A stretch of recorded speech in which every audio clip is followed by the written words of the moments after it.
All right. So my whole system decided to crash partway through that. Luckily, I didn't lose the first part. Um, let's go ahead and restart the movie. So as I was saying, in my wild fit of passion, I feel like the film choosing to cut away from Jen's rape and instead focusing on Dimitri as he walks away, as he closes the door and walks away.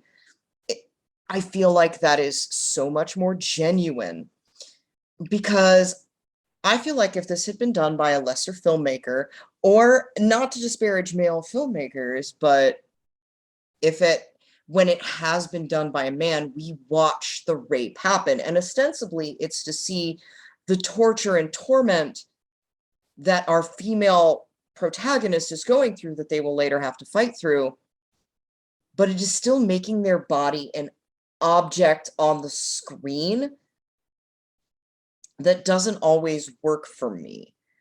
And I really love that Fargeat has found a way to get around that by doing that beautiful tracking shot through this isolated villa, following Dimitri, who watched the beginning of this rape, eating candy like he was at the cinema, which is a huge head fuck, because we've known this was coming. And are we kind of the same, sitting there and anticipating a rape? Are we kind of the same, sitting there in our cinema seats or at home in our horror pads? It's, I don't know if it was meant as an indictment of us as the viewer, but it feels like it's edging there, and I don't hate it. But the fact that as we follow Dimitri away from what's happening, and we can just hear Jen screaming, we track around outside, by the way, after he turns on the TV, so he won't have to listen to Jen screaming. And we can just see Jen's face slamming into the sliding glass door as this act of sexual violence happens. So we are still getting the intention of the other, more, I don't want to say explicit, because this is still very emotionally explicit and it's still very difficult, but I guess physically explicit sex scenes from other rape revenge stories. We're still getting that intention of this is her misery, without taking the part of the rapist by watching her body be defiled, if that makes sense. Let me tell you something, Richard, friend. When it is very clear that your partner, who you're, by the way, cheating on your wife with, spoiler alert, I didn't make that clear. When it is very clear that she has been raped by a man that you invited into her space, and she's asking to go home, you don't pay to ship her off to another country while completely ignoring the things that she's asking for. Oh, buddy, there needs to be a good death in store for you. This is a very jarring juxtaposition of Jen attempting to flee the estate while soft music plays in the background. This whole film, the cinematographer and the sound editors are very, and our director Fargeat is very, they're very focused on juxtaposition of savagery and civility, of color and bland. I also very much enjoy that our three male antagonists are colored with different shades of violence that anybody who has been molested, abused, attacked, or even anyone who is female presenting or assigned female at birth will recognize. Like, first of all, we have Stan, who is an active aggressor.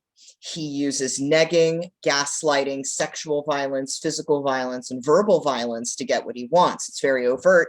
It's very easy to recognize. And then we have Dimitri, who is another shade of menace that anybody who is in any of those categories will recognize, because Stan is the person who walks away from the conflict that is occurring to someone because it's hard and it's difficult. Oh my God. Which, holy shit, brings us to our third level. The third type of aggressor that a lot of us are familiar with is the person who is so attached to the idea of not being complicit that they will commit worse acts not to get in trouble. So we have Richard, who is very clearly cheating on his wife with Jennifer, has no intention of ending his marriage or doing anything to break up his family. And when, first off, allow me to say that his main concern with Stan raping Jennifer is that he's going to get in trouble. He being Richard. And so when Jennifer tells him that she wants to go home, he first attempts to ship her off. And then when she will not be consoled, dead ass pushed her off a cliff onto a tree. Oh, okay, so very interesting. We've brought the ant imagery back, but instead of placing the ants on the apple, which was initially the allegory, as I interpreted it, for Jennifer, we now have Jennifer's blood dripping directly onto an ant from where she, by the way, is still hanging impaled on a tree where she was. Oh, okay, so this is brilliant. Okay, the apple is definitely an allegory for Jennifer. It definitely an analogy for her, because, oh, fuck me. Because we initially, so Jennifer is the one to choose the apple. She bites it, puts it down. We see Stan messing with it later. Then we see the ants feeding on the apple right before the rape. And then now, after Jennifer, who, by the way, is alive, after we see her thrown off a cliff as a sacrifice to Richard's pride, we see the ants crawling over her and bathing essentially in her blood. Oh God, that is beautiful. Oh, it's beautiful, beautiful work on the prosthetics, but also this is 100% New French Extreme, because you are made to watch. You are made to, this is what I love about New French Extreme, is you are made to endure the scenario with the character. It doesn't happen quickly. It isn't over in a few jump cuts, smash cuts. You endure this with them. This is not just their ordeal, it's yours too. There are a couple things the cinematographer is doing that I really, really enjoy. And one of them is they're utilizing certain camera movements to almost make you a part of the story, like organic camera movements. So at this moment, we're following the three men, Stan, Dimitri, and Richard, and the camera is over their shoulders, kind of bumping along in a natural gait. because it is so organic, we feel like we're following them. We have become over-the-shoulder observers, which is very, very good.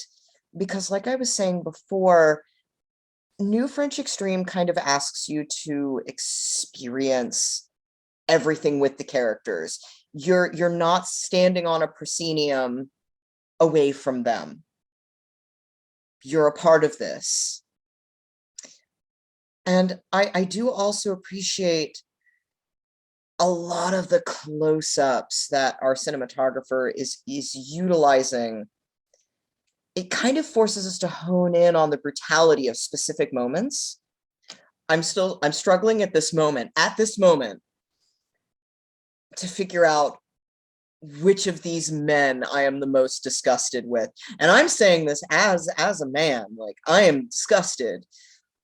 There is Stan, who actively pillaged the sanctity of Jen's body. But then we have Richard, who assumed he was murdering her to cover his own ass. A woman who was a victim. And the only reason he is angry at Stan is because Stan could have potentially gotten him in trouble, not because Stan stuck his dick in someone without permission. And in the end, this movie is brilliant because it is, without saying it, exactly how rape culture perpetuates. Because you have the bro who does it, the bro who says nothing, and the bro who facilitates it because he doesn't want to get in trouble. And I think another level that I haven't quite addressed yet, but I feel like we need to because I am aggressively anti-capitalist, is not only are these three men rapists or culpable to rape, there is a level of wealth that needs to be considered here. These men have so many resources at their disposal to silence Jen. And I feel like that's something we, especially as Americans, for anybody who's watching this who's American, I feel like that's something we need to digest. Like, there's a level of privilege in this scene. So they have been looking for Jen, and night has fallen because after being thrown off the cliff, Jen landed on a tree and saved her, pulled her broken body off of the tree. And these men have realized her body is no longer there and they are looking for her. The level of privilege they are displaying. Like, Stan gets into their SUV and he's more focused on staying warm, not the fact that he raped a woman that his friend attempted to kill. And now they are attempting, because there can only be one end game to this for the three of them. We need never forget this, as anxious or scared as these men seem. We need never forget there's one end game for them, and that's killing Jen, because nothing else is going to keep her quiet. This is 100% life or death for Jennifer.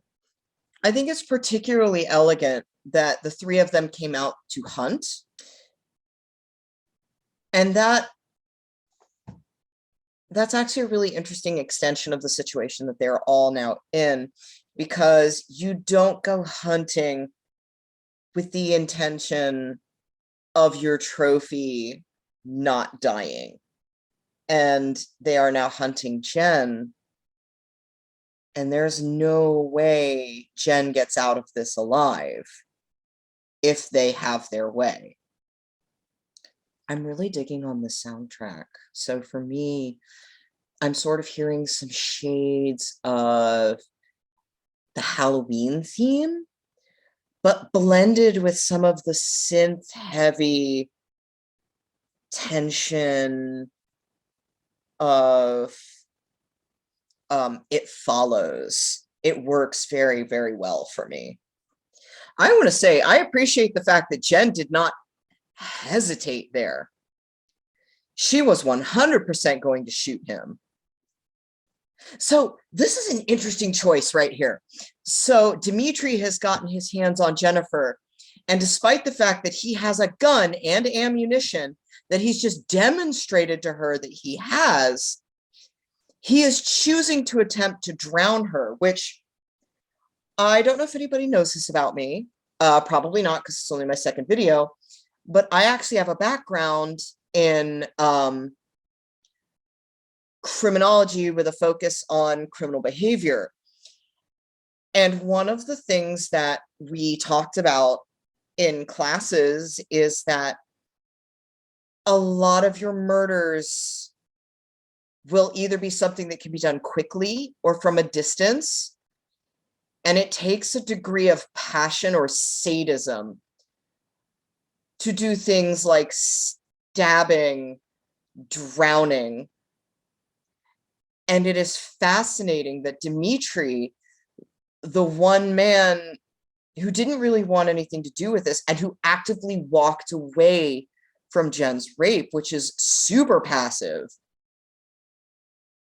chose to attempt to drown her and was taking his dear sweet time about it, despite having a gun and ammunition. And that tells us something about, that adds another layer onto his particular level of, let's go ahead and use this term because I've not used it yet, toxic masculinity.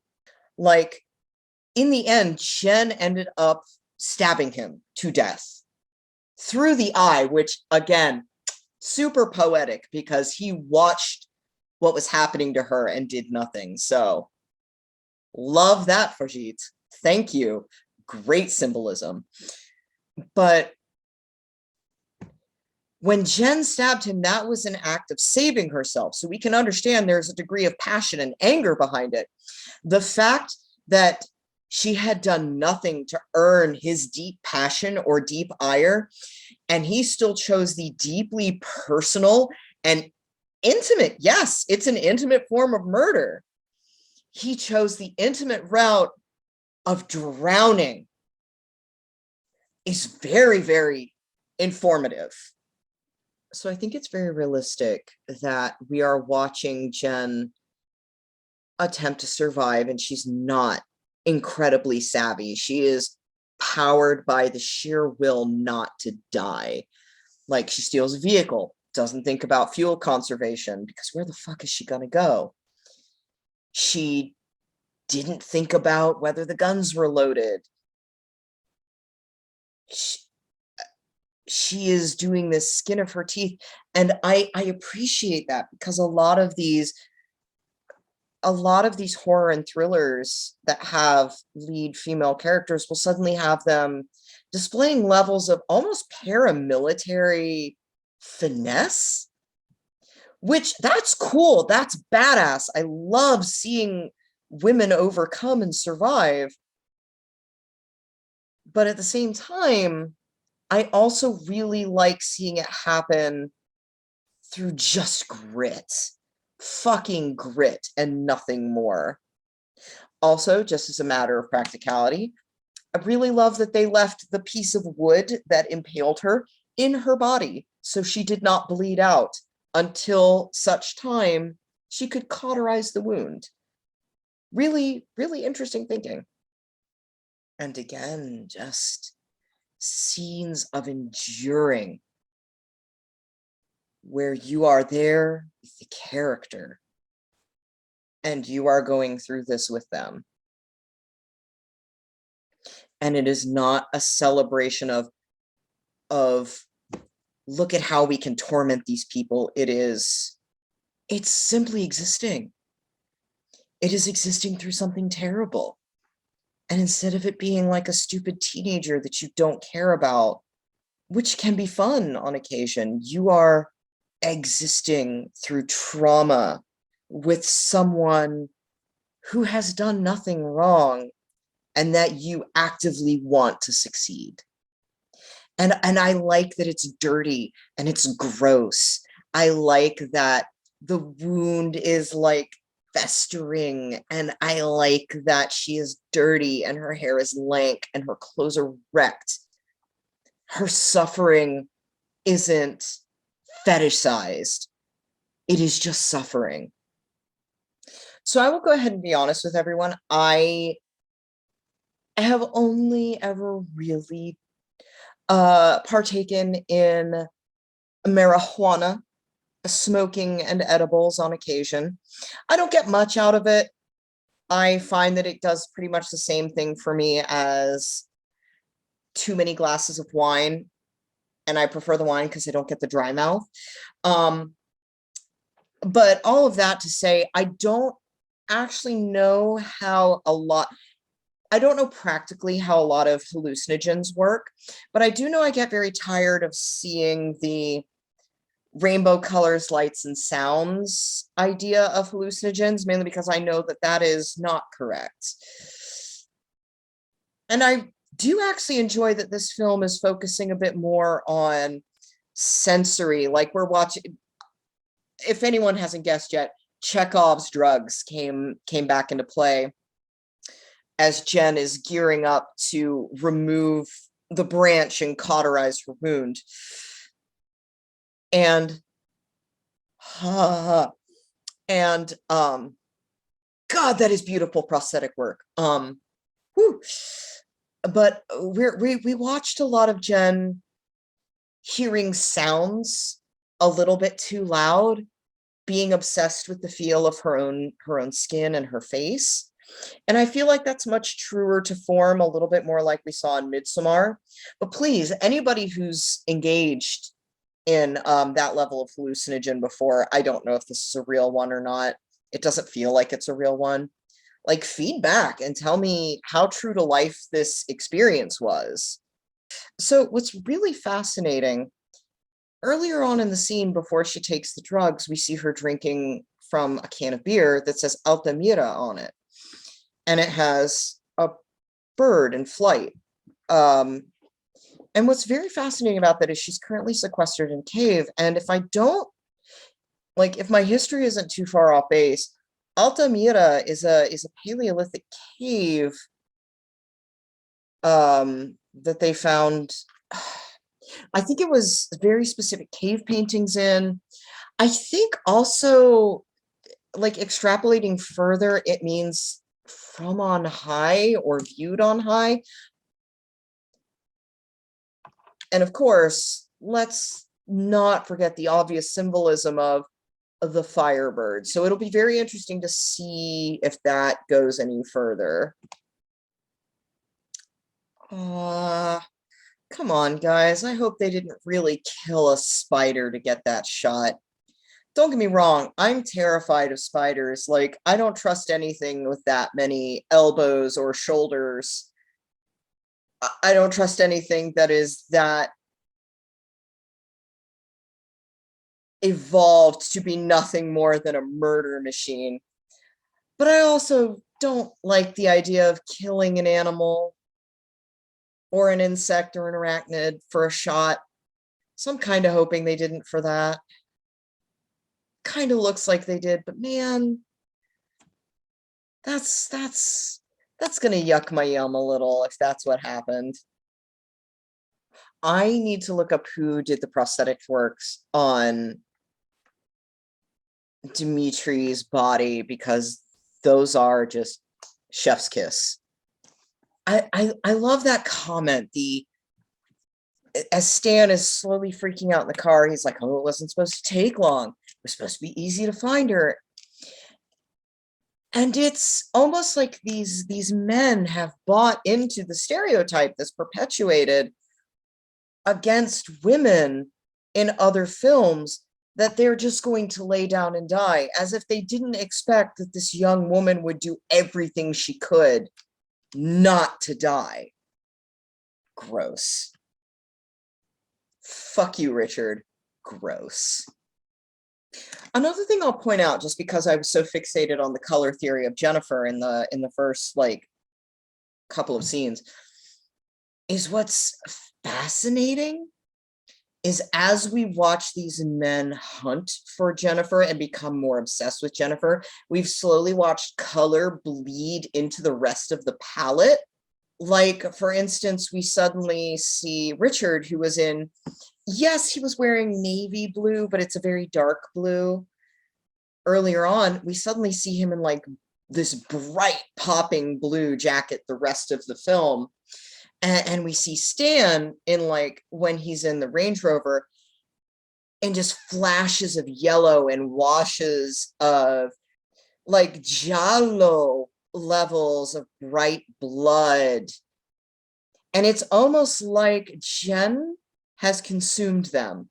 Their obsession with her slowly begins to overtake the whole film's palette.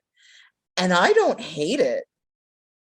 I think another thing that I appreciate that fully comes from this being written and filmed and directed from a woman's point of view is Jen is progressively losing clothes as they become too tattered or as she needs to access her wound. But it isn't, again, it's not titillating, it's utilitarian. And so we don't view it as a sexualization.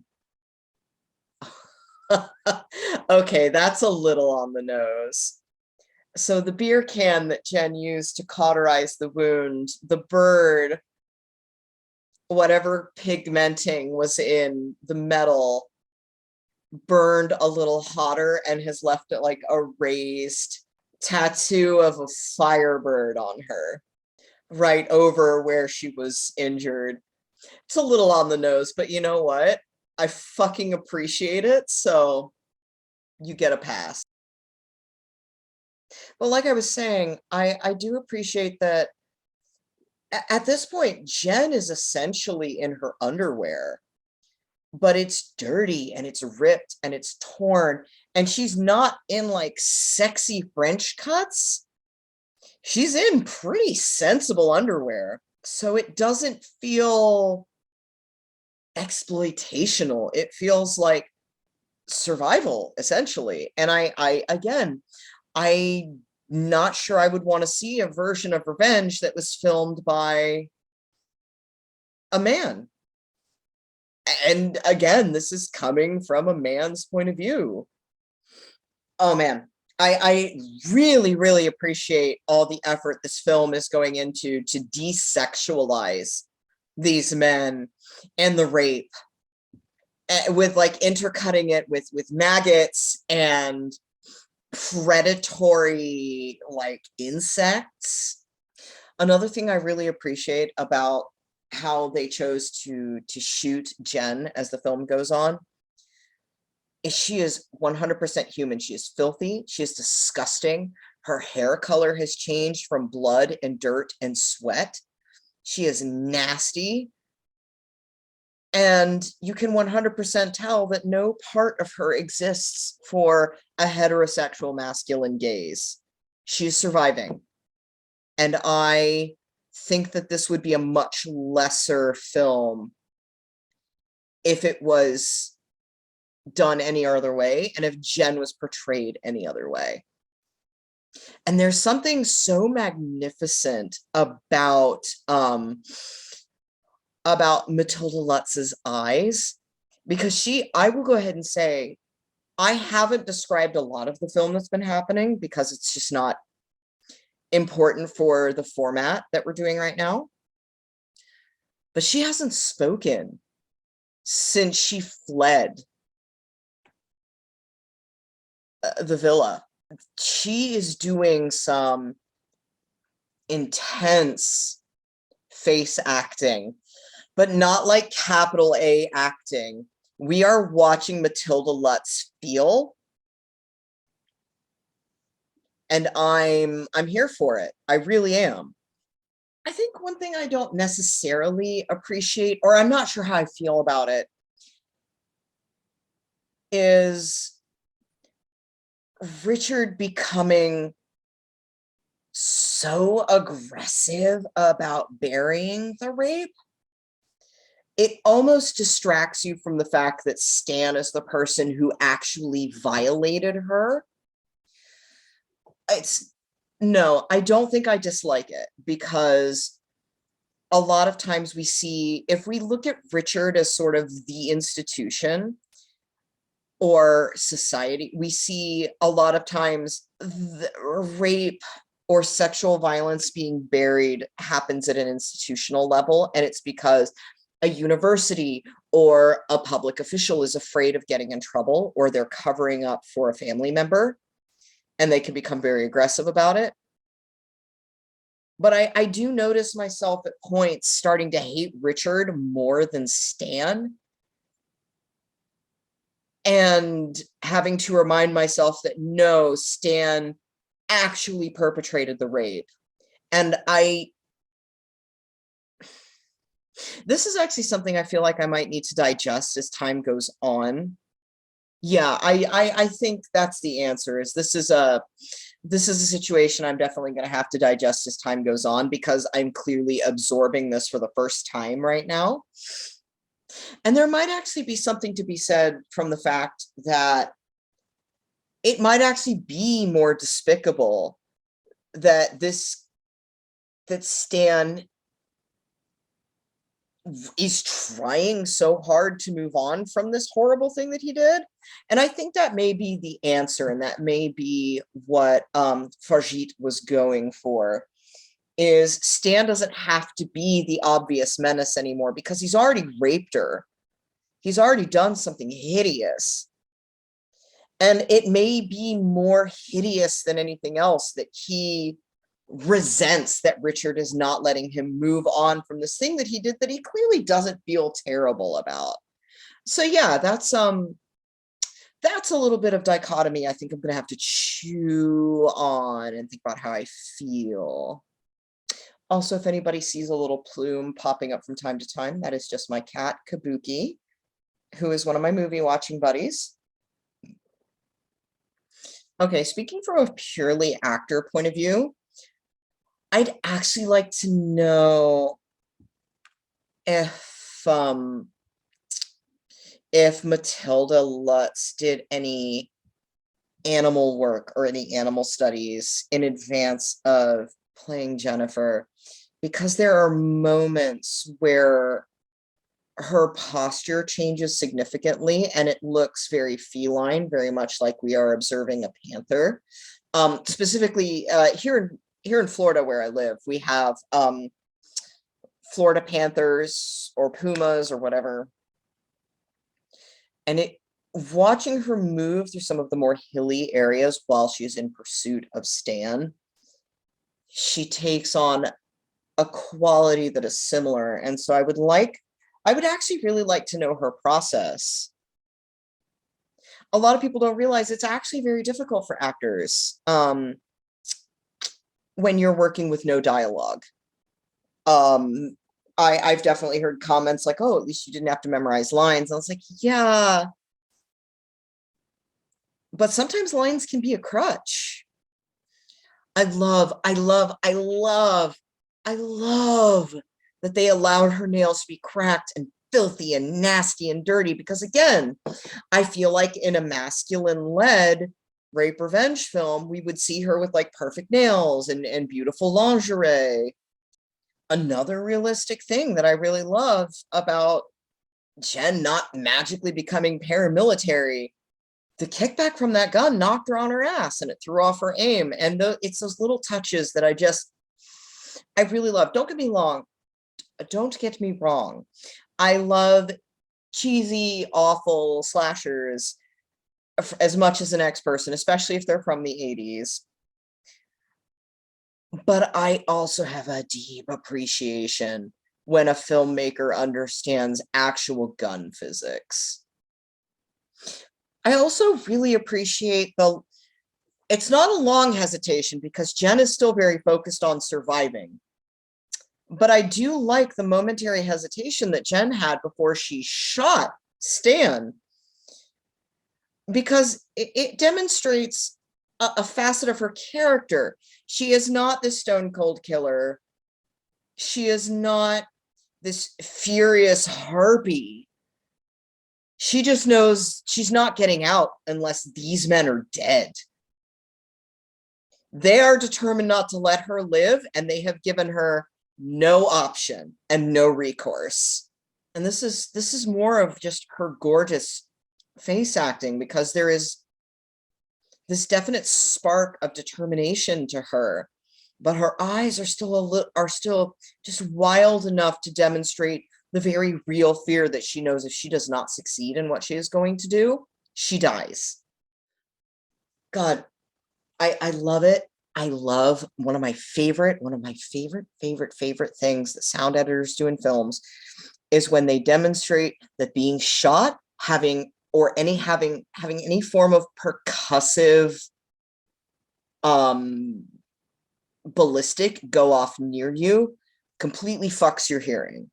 And essentially Stan during this moment of pursuit has just shot Jen's earlobe off on one side, and the sound was completely fucked for a very, oh god, blah, blah. Good move, Jen, but also gross. Oh, amazing move, Jen, but also disgusting. Oh, that is a wound. Nice. God, Jesus, motherfuck. Whew. Whew. God, I love New French Extreme, but also shit. Oh God, don't go back in. Fuck. Oh, it's such beautiful special effects work and practical effects, no less. Oh, fuck. Oh, Jesus. Oh, Jesus Christ, in a Ford pickup. Ugh. Whoo. Don't stop, Jen. Don't stop, Jen. Don't stop, Jen. Take him down. Take him down. Yes! Fuck yes!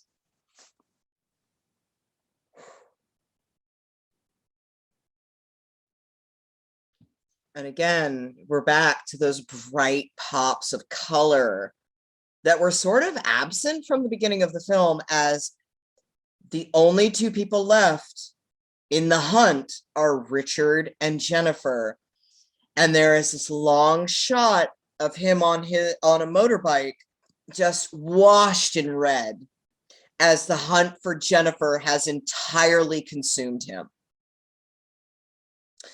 Oh, that's interesting. So we're back at the villa, and I've been clocking. There are in the sliding glass wall overlooking the pool, there are only two panels of colored glass, and I've noticed. Again, I've been clocking them, but one is pink and one is blue. And I'm not sure if it means anything, which is stupid because everything in this film has meant something. But Richard, we have consistently seen that the only colors he wears that aren't basic are blue. And Jen, when she does wear color, or when she initially wore colors, it was pink. And the only other color we saw her wear was that yellow bikini one piece. I think it was one piece. I'm not sure. I don't quite remember. And then there's also an art piece on his wall that is also done in shades of blue, yellow, and red. And it seems like all of it is indicating that everything was always going to come down to these two, to Richard and Jen. You know, one thing I really respect about this film, 100% on top of all of the beautiful imagery and all of the amazing subversions I have seen so far, I have seen more dong than I have tit. And that's not something you can often say of the horror genre as much as I love it. Good for you. And you know, going on that, I think it's really interesting that the only character we have seen fully nude twice, by the way, is Richard. Even when Jen was being violated, she still had her clothes on. every time Jen has been in what we would normally be conditioned to see as a posture of submission, being violated, on her knees, giving fellatio. She's had all of her clothes on, just like maybe slightly moved to the side. But Richard, the character who we are in any other film we would be programmed to see as fully the dominant character, has been naked, fully naked multiple times. And I appreciate the shit out of that. And I'm sure some people will argue, oh, it doesn't make sense that he took a shower there. But to that I say, have you seen a Friday the 13th movie? Have you seen a Corman movie? Does it make sense where some of the women choose to take showers? If you're going to subvert a trope, subvert the trope.